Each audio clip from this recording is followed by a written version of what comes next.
Elysium speaking for the Court of Consciousness system. If someone perceives that all that is and can be is physical, they will never find or see spirits, magic, or God, or faith, or anything with that limited definition.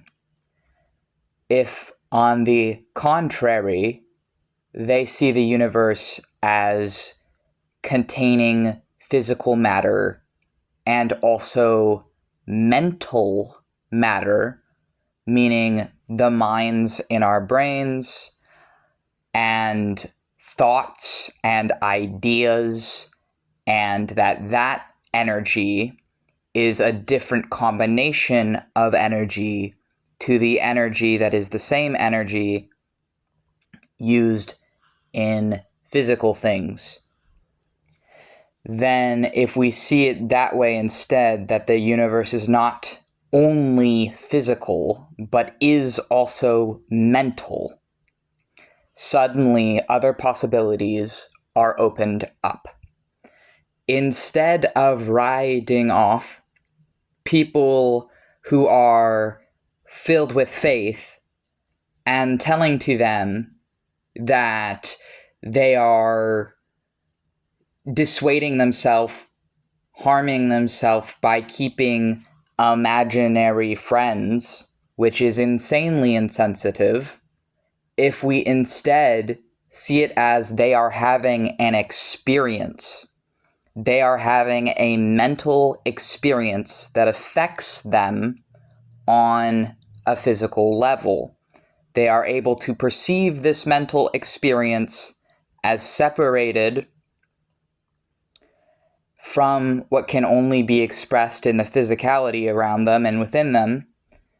They are having a mental experience, but that experience is still a real experience. So what is happening there? And then from there, if you look at the people having these experiences, you look at their experiences and you start to notice patterns. There are very clear patterns and trends within these mental experiences. And if someone rides it all off as, oh, well, they're just mentally ill, or, oh, because it's mental, it's less valid than the physical validity people have made up and defined, that is literally just ableism. Because now you are saying that your perception of things is the only correct, valid perception of things, and anything that contradicts that is opposed to you and you are opposed to it. And there are people who, by their very existence, us included, being autistic, being gay and transgender, being a DID system, I fundamentally cannot help that my brain allows me to perceive things in such a way that yours does not. If you are someone who is a singlet, meaning singular mind, singular body, well, I am not that. I have multiple minds and one body and one brain housing these minds, but I am a DID system.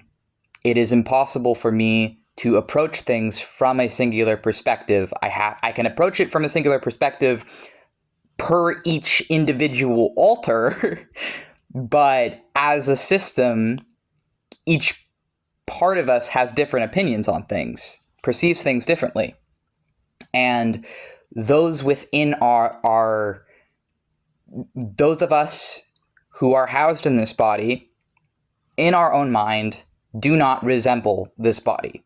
And many of our alters earlier on, when we were first starting to become consciously aware of each other, because DID alters can be subconscious for the host's protection for many years, to protect that person, and then when they get out of the abusive environment, suddenly they're no longer filling the survival roles, the basic survival roles that they were before, and there is conflict between the alters. And in my mind, I don't look human. I formerly, in teen years, was robotic. And it was because, I'm not going to go into that, we're getting sidetracked. We are getting sidetracked. Try and stay on. Need to get on. I'm no longer a robot. Now I'm a demon angel who was housed within that robot. But really, it's all ideas. But these ideas, they are still real ideas. These are still real experiences for us. And we have constantly, both as a wizard, but also even before we were a wizard, we have experiences that cannot be neatly fit and contained and boxed in and limited to these binary rules and understandings and modern gatekeeping set defined things that people neatly want to contain all of existence in. When things fall outside of their understanding, instead of trying to learn about it and actually being skeptical, which requires an open mind to actually see for yourself things, instead people will lazily fall back to, well, this falls outside of what I know about this, so it must be fake. It must not be real, and it must be imaginary, and you actually must be lying because you don't fit what I understand to be reality. And I think that's a very selfish way of looking at the world and people and the universe. And I think this nihilism ultimately actually ties in with fascism and white supremacy and Eurocentric mindsets that paint everything as just existing as a vacuum and coming out of nothing, and completely ignore the history and context from which we have gained the modern conveniences and comforts and things that we take for granted, that often come at hundreds of thousands of other people's blood being spilt to maintain these things. And we don't buy it. And so we actually dug, and we're like, clearly people are having experiences that for them are real, even if they're not for me. And now I know why that is because there isn't just one reality. Every individual person is capable of having their own distinct sense of being in the world around them, and something can be true for one person and not true for another. One person can live in one reality and someone else can live in another, and they can be in the same street, in the same home, in the same place, with fundamentally different understandings of things and experiences of the world that contradict each other, coexisting. End video.